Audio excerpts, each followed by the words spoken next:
wabarakatuh. Saya Dika Putri.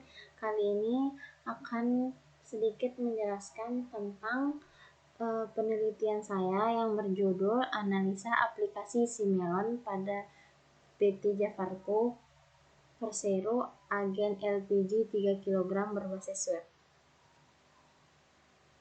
Yang pertama, latar belakang. Berkembangnya ilmu, pengetahuan, dan teknologi dewasa saat ini sangat cepat. Salah satu contoh hasil dari perkembangannya teknologi adalah komputer, yaitu suatu alat elektronik untuk memanipulasi data yang cepat dan tepat serta dirancang dan diorganisasikan. Nilai secara otomatis menerima dan menyimpan data, memasukkan dan memproses sehingga menghasilkan keluaran dengan menggunakan suatu program yang tersimpan di memori komputer. Dan selain komputer juga, website menjadi salah satu perkembangannya teknologi saat ini. Website bersifat statis apabila isi informasi website tetap, jarang berubah, dan isi informasinya searah hanya dari pemilik website. Website bersifat dinamis apabila isi informasi website selalu berubah-ubah dan isi informasinya interaktif, dua arah, berasal dari pemilik serta pengguna website. Kemudian tentang PT Jafarco Tanjung Badas, memiliki website yang bersifat statis, namun website ini hanya dapat diakses oleh karyawan yang memiliki user dan password. Pada perkembangannya, PT Jafarco Tanjung Badas telah menggunakan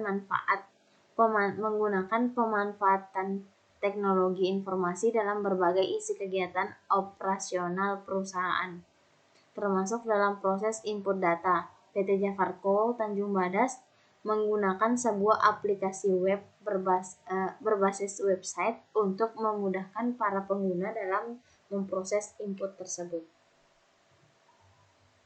Kemudian perumusan masalahnya.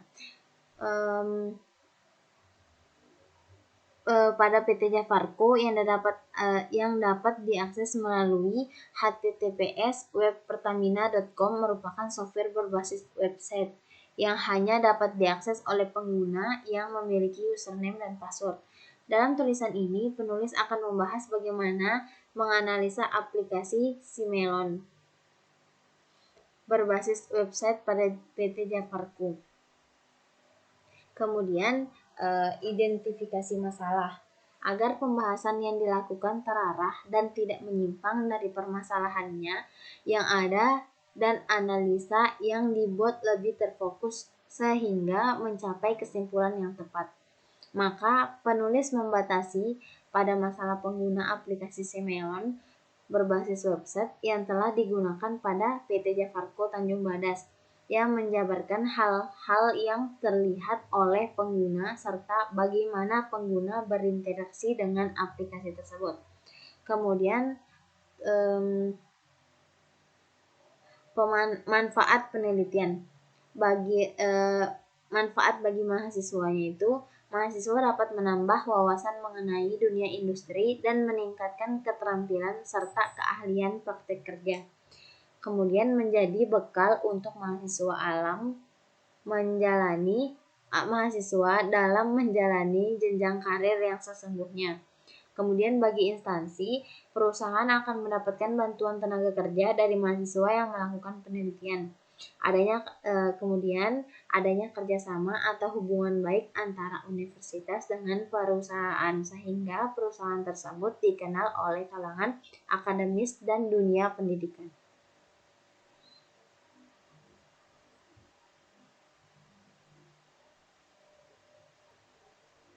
Kemudian sejarah PT Jafarco Tanjung Badas.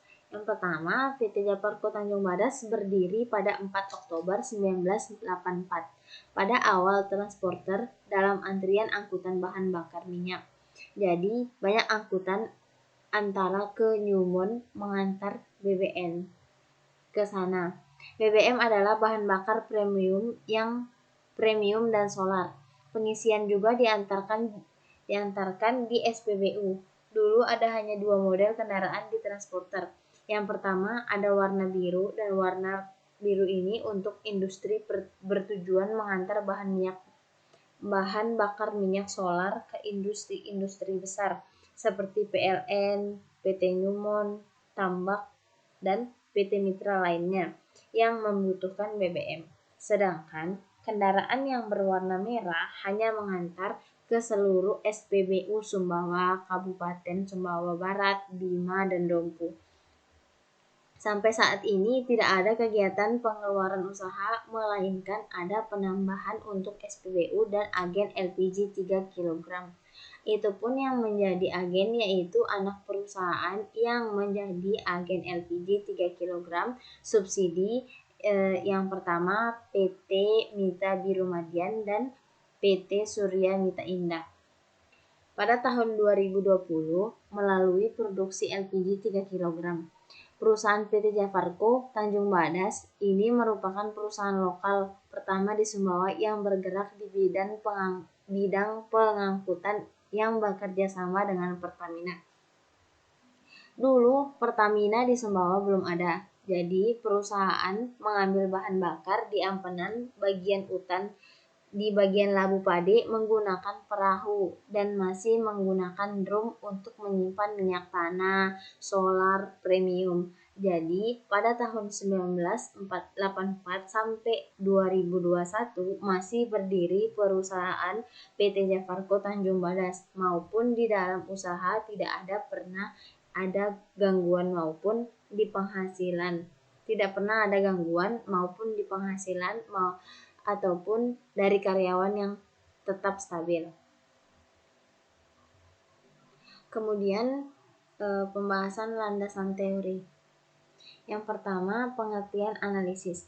Menurut Kamus Besar Bahasa Indonesia, analisis adalah penelitian terhadap suatu peristiwa atau kejadian untuk mengetahui keadaan yang sebenarnya. Secara umum, analisa adalah kajian yang dilaksanakan terhadap sebuah bahasa guna meneliti struktur bahasa tersebut secara mendalam. Kemudian, aplikasi Simelonnya. Simelon merupakan sistem informasi berbasis web untuk memudahkan pangkalan, agen, region, dan Pertamina Pusat dalam melakukan verifikasi bulanan dan triwulan, serta pelaporan stok gas LPG 3 kg di Indonesia. Kemudian, Simelon juga merupakan sistem berbasis web dan SMS yang dapat membantu cara pemesanan dan pembayaran LPG dari pangkalan ke agen LPG Pertamina secara praktis, efektif, dan efisien. Transaksi dilakukan secara cashless dan real-time bisnis dalam suatu aplikasi. Kemudian, website.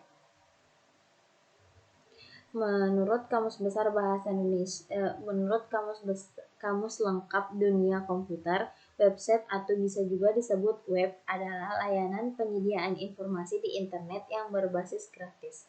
Web pertama kali diperkenalkan pada tahun 1992. Hal ini sebagai hasil usaha pengembangan yang dilakukan CERN di Swiss. Internet dan web adalah dua hal yang berbeda. Internet yaitu yang dapat menampilkan webnya, sedangkan web adalah yang ditampilkannya, yang berupa susunan dari halaman-halaman yang menggunakan teknologi web dan saling berkaitan satu sama lain.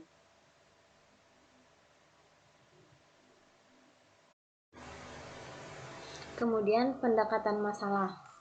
Pendekatan masalah di sini ada dua cara. Yang pertama, pendekatan yuridis normatif.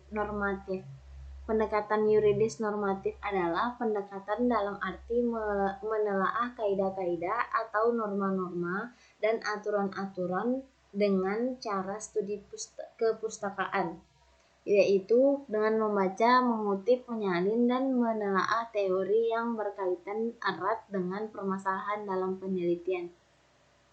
Kemudian yang kedua, pendekatan yuridis empiris. Pendekatan yuridis empiris adalah pendekatan yang dilakukan dengan secara langsung pada objek penelitian yang hendak diteliti guna mendapatkan data yang diperoleh dari hasil observasi dan wawancara mengenai pertanggungjawab pidana terhadap pelaku tidak pidana korupsi pembangunan di lingkungan pemerintah daerah. Kemudian metodologi penelitian. Metode yang digunakan oleh penulis dalam penelitian yaitu menggunakan kualitatif, yang disebut juga penelitian naturalistik, dan menggunakan metode deskriptif.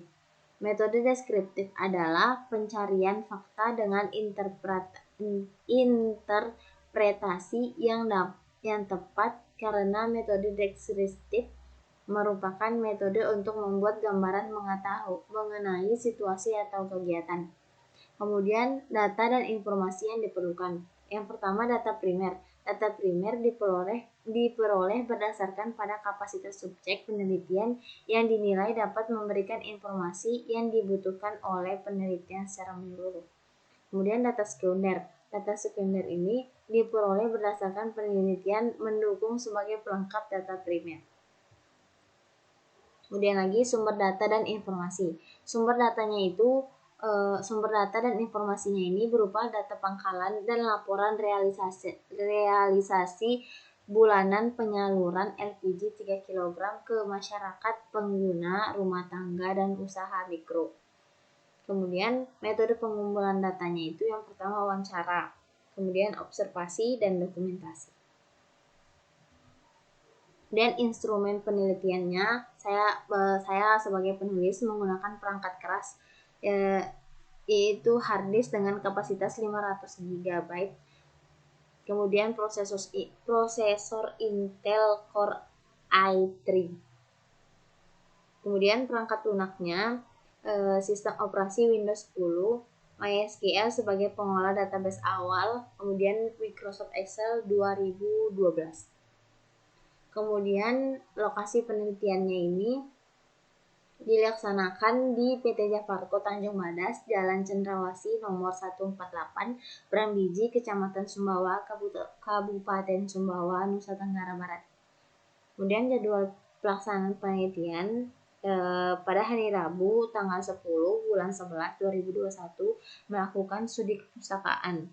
Kemudian hari berikutnya hari Jumat tanggal 12 bulan 11 2021 yaitu pengumpulan data. Kemudian hari Minggunya tanggal 14 bulan 11 2021 mengerjakan bab 1, bab 2 dan bab 3. Kemudian referensinya. Mungkin sekian dari penjelasan saya, kurang lebihnya mohon maaf. Assalamualaikum warahmatullahi wabarakatuh.